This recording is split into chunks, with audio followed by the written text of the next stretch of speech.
We've just heard the words, anyone who welcomes a little child like this in my name welcomes me. Well, tonight we are welcoming this child of God, Saint Therese of Lisieux. For these 3 weeks, every diocese in Scotland is welcoming her, and from now until Thursday, it is our turn in the Diocese of Aberdeen. We want to welcome her with open hearts. Surely we are, in the name of Christ. We welcome her as a disciple of Christ, as a living presence in the communion of saints. Surely Mary, Our Lady of Good Success, Our Lady of Aberdeen, and our local saints welcome her as well. Well, first of all, though, let me thank all who have made this visit possible. Father James Grant, who's with us this evening, the General Secretary of the Bishops' Conference, who's been a moving spirit in the whole process, the authorities of the shrine at Lisieux, who endorsed this visit to Scotland, the Knights of St. Columba, who in their centenary year have been the faithful guardians of the relics. I also want to thank the community of St. Andrew, who have done much hard work here to prepare for this visit to the diocese and given us a fine icon. All those, indeed, I want to thank who have helped us to prepare spiritually, like Father John Udris yesterday, and those who have been responsible for publicity and indeed for this liturgy and the liturgies that are ahead of us. So it is proving a wonderful collaborative effort. Well, we talk, don't we, of the old alliance between Scotland and France. Well, here it is being verified on a spiritual plane. And when Therese was a girl at school learning geography, she had to draw a map of Great Britain and Ireland. And on the part of it picturing Scotland, she marks 4 towns: Paisley, Edinburgh, Glasgow, and, we're relieved to hear, Aberdeen. So what a thing that in God's providence is. So here she is, more than a century later, in the city whose name she wrote out as a French schoolgirl. Saint Therese famously said she wanted to be a missionary.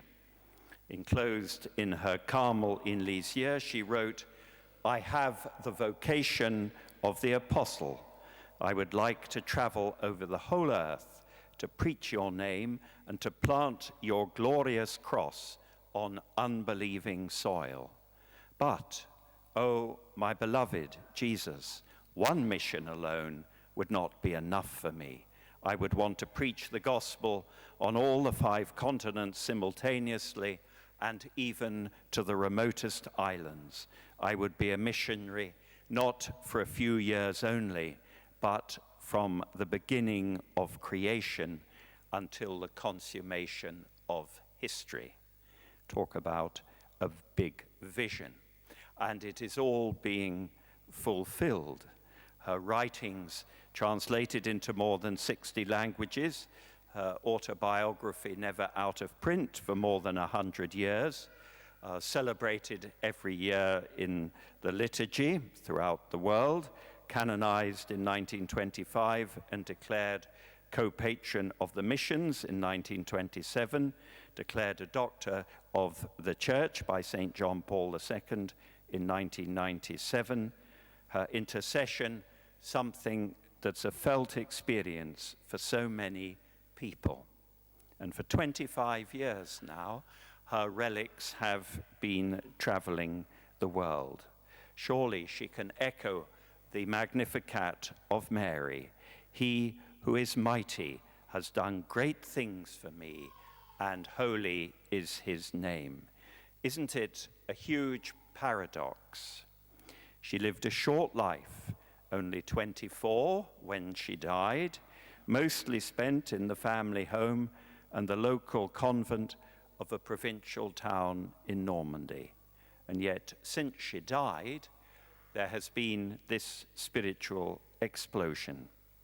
She's a reminder that when God touches us, when Christ takes hold of our lives, when we let him do so, she's a reminder just how we grow, how great we can be.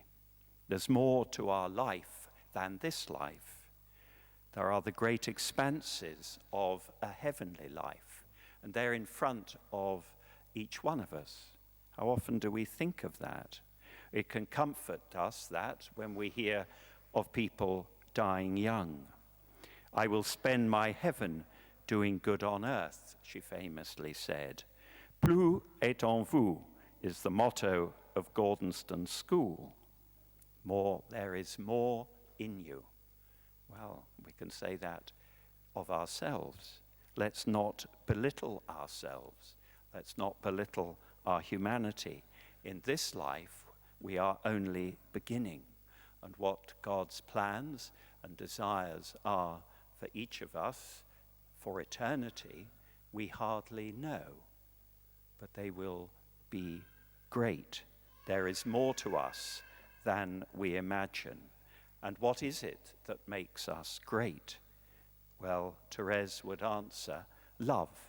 This was her great personal discovery as a young woman in her 20s. I understood that love comprises all vocations, that love is everything, that it embraces all times and places.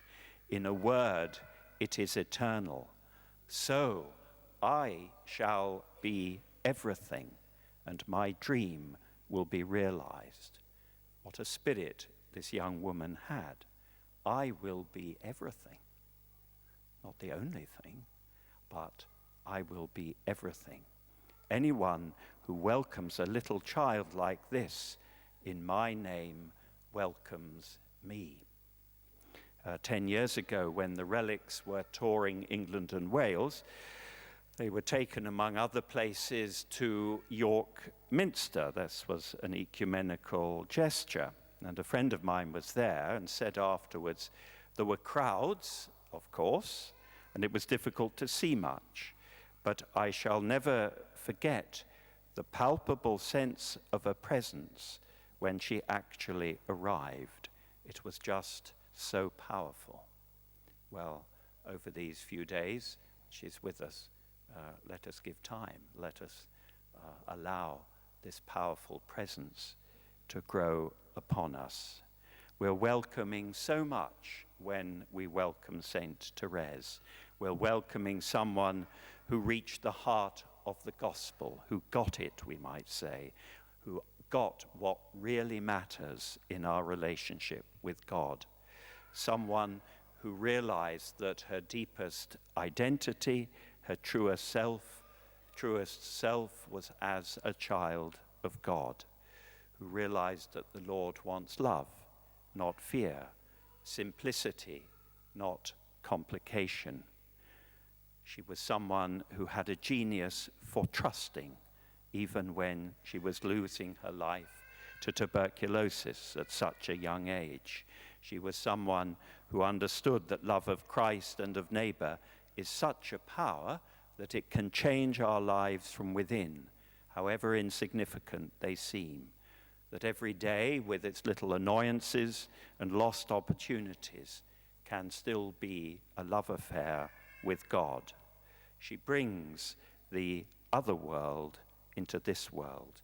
She makes us feel the closeness of God. She promises to let fall a shower of roses. And we're welcoming someone who cherished the priesthood and family life and loved the church and the Eucharist and the scriptural word of God. Anyone who welcomes a little child like this in my name welcomes me. Yes, most of all, we are welcoming Christ, who shared so much of himself with her, who taught her the secrets of the kingdom of heaven, and who has given her to us as a sister and a friend. May we too come to believe and hope and trust and love with all our hearts. And so, from a full heart, we say to her, welcome, Saint Therese.